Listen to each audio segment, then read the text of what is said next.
Chapter number 15 गॉड बेरियल रेज का अंडरग्राउंड पैसेज एक्सप्लोड हो चुका था। ये देख के उसकी मास्टर भी काफी ज्यादा परेशान हो जाती हैं। ये धमाका देख के पीछे से ये होंगलिंग सबको समझ जाती है और वो बहुत जोर जोर से फुट फुट के रोते हुए अपने मास्टर की तरफ चिल्लाती है, मास्टर मैंने लुई को मार दिया, मैंने उसे फिर से मार दिया, पर उसके पास तो साफ साफ 9 लाइफ्स थी ना, फिर अभी ये क्यों? उसके आंसू बहते ही जाते हैं, वो सिसकियां भरते हुए बस खुद को ही कोसती जाती है। उसकी मास्टर भी परेशान होते हुए उसकी तरफ देखती है, फिर थोड़ी नम निगाहों के साथ अपनी पावर्स को एक्टिवेट करते हुए होंगलिंग के ऊपर एक स्पेल कास्ट करते हुए कहती है कि होंगलिंग अभी सब कुछ ठीक है, तुम थोड़ा आराम कर लो। अगले पल उसका स्पेल काम करने लगता है और होंगलिंग के आंसू थम जाते हैं। वो गहरी नींद में चली जाती है और हुम करते हुए खराटे मारने लगती है। इसे सुलाने के बाद उसकी मास्टर की भी हिम्मत जवाब दे जाती है और वो होंगलिंग को लेकर अपने घुटनों पे आ जाती है। उसके बावजूद वो होंगलिंग को संभालते हुए मनी मन सोचती है, लुई आखिर एग्जैक्टली तुम इतना दर्द कैसे झेल पा रहे हो? उसकी आंखों में रिग्रेट साफ साफ देखी जा सकती है। उसने रिसेंटली ही ब्रेक थ्रू किया था तो वो साफ साफ सेंस कर पा रही थी कि लुई अब भी जिंदा है। अपनी सिस्टर को परेशान देख के होंगलिंग की मार्शल आर्टिस्ट के करीब आती है और कहती है कि कैसा रहेगा कि हम लोग जाके वहां पर एक बार देखते हैं। पर ये सुन के बाइको लैंग अपनी आंखें बंद कर लेती है और एक गहरी सांस भरते हुए स्ट्रिक्ट टोन में कहती है कि चलो थोड़ी देर के लिए और इंतजार करते हैं। ऐसे ही समय गुजरता जाता है और अब हमें 2 घंटे के बाद का सीन दिखाते हैं। गॉड बेरियल रिज तो एक्सप्लोड हो चुका है, पर यहाँ अब भी एक माउंटेन बाकी है। रात हो चुकी है और इस माउंटेन के अंदर से काफी ज्यादा पर्पल डेंस ऑरा बाहर आ रहा है। बाइको लैंग भी 2 घंटे तक इंतजार करने के बाद यहाँ अब इन्वेस्टिगेट करने के लिए आ गई है और इतना डेंस ऑरा देख के तो वो भी परेशान हो जाती है। पर जब वो अपने शार्प सेंसेस को चारों तरफ फैला के सेंस करने की कोशिश करती है तो वो काफी ज्यादा शॉक हो जाती है और चिल्लाती है, सैटरिंग इन्फेंट्रिलम, लुई ने सक्सेसफुली ब्रेक थ्रू कर लिया। मैं जाके देखती हूँ। वो जब गुफा की एंट्रेंस पे पहुंचती है तो उसे सामने काफी ज्यादा टूटे फूटे पत्थर नजर आते हैं जो धमाके की वजह से टूट चुके थे और यहीं पर एक स्टैच्यू के नीचे एमसी का बेजान सा दिखने वाला शरीर टूटी फूटी हालत में पड़ा सा हुआ है। कंटिन्यूअसली उसके शरीर से पर्पल डेंस जी बाहर आती जा रही है। ये देख के उसकी मास्टर काफी ज्यादा परेशान हो जाती है। फिर एकदम नम आवाज में पूछती है कि लुई आखिर तुम कैसे हो? इसकी आवाज सुन के एकदम से एमसी होश में सा आता है। उसके अंदर से काफी ज्यादा पसीना निकल रहा था और वो हांफते हुए कहता है कि मैं ठीक हूँ। वैसे मास्टर क्या मैं आपसे पूछ सकता हूँ कि आप लोगों ने मेरे ऊपर कितने पॉइजन्स का इस्तेमाल किया है? ये सुन के उसकी मास्टर भी अपना सर झुका लेती है। फिर भी वो एकदम स्ट्रेट टोन में कहती है कि जो पॉइजन मैंने तुम्हारे ऊपर इस्तेमाल किया है उसका नाम है ताइन मैरोबग। इससे होता यह है कि तभी लुई इसकी बात को काटते हुए अपना हाथ उठाता है और काफी ज्यादा हांफते हुए खड़ा होता है। फिर मुस्कुराते हुए हंसने लगता है, हर बार मैं ब्रेक थ्रू कर रहा हूँ एक नया पॉइजन निकल के आ जा रहा है। मास्टर जिन जिन लोगों ने मुझे पॉइजन किया है आप उनमें कौन से नंबर पे आती हो? ये सुन के बाइको लैंग थोड़ा हिचकिचाने लग जाती है और कहती है कि मुझे भी पूरा पक्का तो नहीं पता। ये सुन के एमसी भी थोड़ा सीरियस हो जाता है और बड़ी मुश्किल से अपना सर उठाते हुए कहता है, इनफ, अब आगे कंटिन्यू करने की कोई जरूरत नहीं है, मैं अब वापस जा रहा हूँ। वो इस समय काफी ज्यादा डाउनकास्ट फील कर रहा था। फिर पता नहीं उसको क्या खुजली मचती है। वो बाइको लैंग के बगल से गुजरता है और उसे ताना मारते हुए कहता है, मास्टर आप अभी दाव इंटेरिगेशन रिलम पर ब्रेक थ्रू कर चुकी होंगी है ना? फिर वो एक सनकियों वाली स्मेल देते हुए यहाँ से निकलता है और कहता जाता है कि अगर ऐसा है तो अब क्योसियन पॉइजन अब कंडेंस होना शुरू हो चुका होगा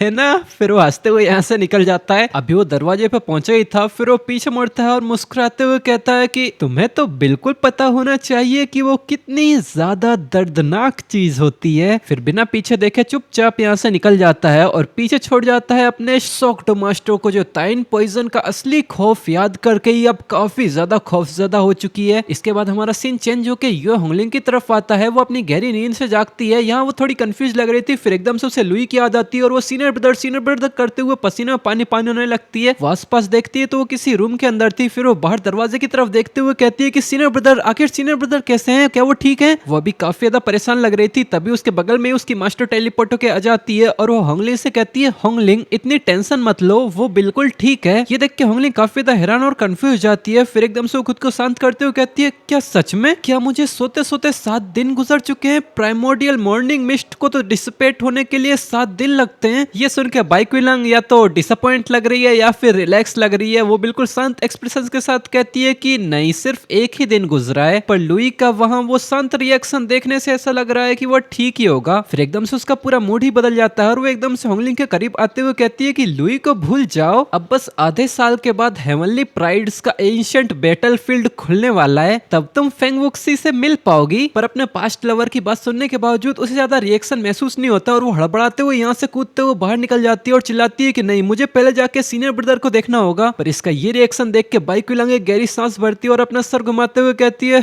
लगता है कि इस जिंदगी में वो पूरी तरह से लुई के प्यार में पड़ चुकी है। फिर इसके बाद हमारा सीन चेंज होता है और अब हमें होंगलिंग को दिखाते हैं जो अब लुई के घर पे पहुंच चुकी है, जहाँ पर लुई के घर के आगे बेंच पे दरवाजा गार्ड करते हुए चूलिंग बैठी हुई है। और जब वो होंगलिंग को देखती है तो वो उसे ग्रीट करती है। फिर वो सीधा आंगन में घुसते हुए चूलिंग से कहती है, लिंगर, मैं भी तुम्हारे साथ मिलकर सीनियर ब्रदर का ध्यान रखूंगी। फिर वो एक कागज वाली खिड़की की तरफ झांकते हुए अंदर देखती है और कहती है कि सीनियर ब्रदर, मैं सच में बहुत गलत थी, आप बिल्कुल ठीक रहना। फिर हमारा सीन चेंज होता है, समय गुजरता जाता है। अब दोनों ही लड़कियां थक चुकी हैं और एक दूसरे के कंधे पे सहारा लेके वहीं पर बेंच पे सो गई हैं। हमें अंदर लुई की तरफ दिखाते हैं जहां पर काफी समय से वो मेडिटेट कर रहा है। थोड़े समय की कल्टीवेशन के बाद उसके अंदर से गोल्डन एनर्जी बाहर आती है और वो धीरे धीरे करके अपनी आंखें खोलते हुए कहता है कि फाइनली मैंने कर दिखाया। देन वो मुस्कुराते हुए अपना राइट हैंड खोलता है जिसके अंदर से उसी के जैसा एक छोटा सा फिगर बाहर आता है। ये छोटा सा क्यूट लुई ताविस्ट रोब्स के अंदर मेडिटेशन कर रहा है और एमसी मुस्कुराते हुए इसकी तरफ देखता है। फिर एकदम से उत्साहित होते हुए कहता है कि मुझे तो बिल्कुल उम्मीद ही नहीं थी कि प्राइमोर्डियल मॉर्निंग मिस्ट का इफेक्ट इतना जबरदस्त होगा। मैंने तो ये कभी सोचा भी नहीं था कि मैं इसे अपने इन्फेंट में रिफाइन कर पाऊंगा। लुई की बातें सुन के इन्फेंट की मेडिटेशन तुरंत ब्रेक हो जाती है और वो इरिटेशन के मारे इसकी तरफ अपना मुंह फुलाते हुए देखता है। फिर सीधा अपनी मिडिल फिंगर दिखाते हुए इसको घूरने लगता है। ये देख के तो लुई की भी हंसी छूट जाती है और वो इस छोटे से बच्चे की तरफ देखते हुए कहता है, ओह, तो ये सिर्फ एक सेक्रेट इन्फेंट नहीं है, ये तो एक ट्रू सेक्रेट इन्फेंट है, एक सेक्रेट जायंट इन्फेंट। जायंट सुन के तो उसका इन्फेंट और भी ज्यादा इरिटेट हो जाता है और वो अपना मुंह फुलाते हुए सीधा एमसी की तरफ मारने के लिए आगे बढ़ने लगता है। फिर अचानक से लुई की शकल पे एक सनकियों वाली स्माइल आ जाती है और वो हंसते हुए चिल्लाता है कि इस जिंदगी में मैं तुम सबको इतना पीछे छोड़ दूंगा कि तुम मेरे मुकाबले में बस एक धूल का कतरा दिखोगे। चलो फिर देखते हैं कि वो वक्त आने पे तुम्हारी डिसअपॉइंटमेंट, तुम्हारा डिसअपेयर कितना ज्यादा होगा। इसकी सनकी भरी मुस्कुराहट के बाद हमारा सीन चेंज होता है और अब हमें ग्रेट डाउ सेक्ट की एक बेल के पास दिखाया जाता है जहां पर अनाउंसमेंट गूंजती है, 92nd जनरेशन के डिसाइपल्स, मेरी कमांड सुनो, तुरंत ग्रेट डाउ पवेलियन के सामने इकट्ठा हो जाओ। दूसरी तरफ लुई आराम करते हुए चाय पी रहा था, उसके कानों में भी अनाउंसमेंट गूंजती है जो देख के वो कंफ्यूज जाता है और कहता है, हाँ, अब आखिर यहाँ क्या हो रहा है। तभी लुई के बगल में उसका सिस्टम ओपन होता है और उसको याद दिलाता है, मास्टर, क्या आप भूल गए कि अब हेवनली प्राइड का एंशिएंट बैटलफील्ड खुल चुका है। ये सुन के लुई को याद आता है और वो कहता है, ओह, मुझे रिकवर होने में पूरे 6 महीने लग गए क्या। फिर अचानक से वो काफी ज्यादा एक्साइटेड हो जाता है और चिल्लाता है, हेवनली प्राइड्स का एंशिएंट बैटलफील्ड। जब मैंने मेरी पिछली जिंदगी में इस बैटलफील्ड के अंदर पार्टिसिपेट किया था तब तो मैं सिर्फ ओरिजिन कोर रिलम की 6th लेवल पर था और इस जिंदगी में तो मैं पहले से ही सैटरिंग इन्फेंट रिलम की 5th लेवल तक पहुंच चुका हूँ। इस बार तो मैं जरूर कहीं ज्यादा बड़ा हिस्सा हासिल करूंगा। देन वो एक्साइटमेंट के मारे फुल स्पीड में अपनी पावर्स को रिलीज करता है और यहाँ से तुरंत भागते हुए निकल जाता है और चिल्लाता है, चलो यहाँ से बाहर निकल के सीधा ग्रेट डाउ पवेलियन की तरफ चलते हैं। इसके बाद हमारा सीन चेंज होकर ग्रेट डाउ पवेलियन पे आता है जहाँ पर अनाउंसमेंट के बाद काफी सारे स्टूडेंट्स जमा होने लगे हैं। काफी सारे स्टूडेंट्स जब जमा हो जाते हैं तो वहीं एक एल्डर आता है और बालकनी से चिल्लाता है कि हेवनली प्राइड्स के एंशिएंट बैटलफील्ड में अजीब तरह की फ्लक्चुएशंस नजर आई हैं और कुछ ही दिनों में ये सेंट्रल प्रोविंस के 9 ड्रैगन वैली के अंदर ओपन होने वाला है। इसी स्टूडेंट्स की भीड़ में लुई भी हाथ बांध के खड़ा है। फिर वो एल्डर सबको बताता है कि ये एंशिएंट बैटलफील्ड सिर्फ 1000 साल में एक बार खुलता है और इसके अंदर बहुत ही ज्यादा मात्रा में रिसोर्सेस मिलते हैं। जो भी 100 साल से कम उम्र का है वो हेवनली प्राइड्स के बैटलफील्ड में एंटर कर सकता है। ये तुम सब के लिए सबसे ज्यादा फिटिंग परफेक्ट बैटलफील्ड है। तभी चुलिंग लुई के पास आती है और हिचकिचाते हुए कहती है कि यंग मास्टर, आप वहाँ डेफिनेटली जाओगे, है ना। पर लुई इसे इग्नोर करता है और इसके सवालों का कोई जवाब नहीं देता। तभी एल्डर इन लोगों को बताता है कि भले ही ये एंशिएंट बैटलफील्ड काफी ज्यादा शानदार जगह है लेकिन ये काफी ज्यादा खतरों और जानलेवा जालों से भरा हुआ है। वहाँ मरे हुए पिछले हेवनली प्राइड्स की भटकती आत्माएं अब भी वहाँ घूमती हैं और इसमें ह्यूमन रेस के साथ साथ फील्ड, स्पिरिट्स, मॉन्स्टर्स और घोस्ट रेसेस के हेवनली प्राइड्स भी एंटर करेंगे। और इसके अलावा दूसरे सेक्ट्स और फैक्शन के डिसाइपल्स तुम्हारे ट्रेजर्स छीनने के लिए अक्सर जान से मारने तक को उतर आते हैं। इस बात को ध्यान से समझ लो और बहुत ही संभल के आगे बढ़ना। चुलिंग और लुई भी ध्यान से इन बातों को सुन रहे थे। यूए होंगलिंग भी इनके पीछे ही खड़ी हुई है। पर यहाँ अजीब बात यह है कि वो इस बार ना तो लुई की तरफ देखती है ना चुलिंग की तरफ। वो अपने ही ख्यालों में खोई खोई नजर आ आ रही है और हमें पता चलता है यूए इस समय सच में अपने ही ख्यालों में खोई हुई है और वो मन ही मन किसी को याद करते हुए सोचती है, फन वुक्सी, क्या हम फिर कभी साथ मिलकर लड़ पाएंगे? वो लगता है अब एक और इंटरेस्टिंग कैरेक्टर इसमें ज्वाइन करने वाला है। वेल जो भी हो, पर ये हेवनली प्राइड्स का बैटलफील्ड काफी ज्यादा इंटरेस्टिंग जरूर होगा। तो अगर तुम लोगों को ये वीडियो पसंद आई है तो सबसे पहले तो जाके इस वीडियो को लाइक करो और कमेंट सेक्शन में बताओ कि तुम लोगों को ये सीरीज कैसी लग रही है और क्या तुम लोग अगला एपिसोड देखने के लिए एक्साइटेड हो। हाँ, मुझे पता है कि इसका अगला एपिसोड आ चुका है पर मैं उसे जल्दी बना के डाल दूंगा।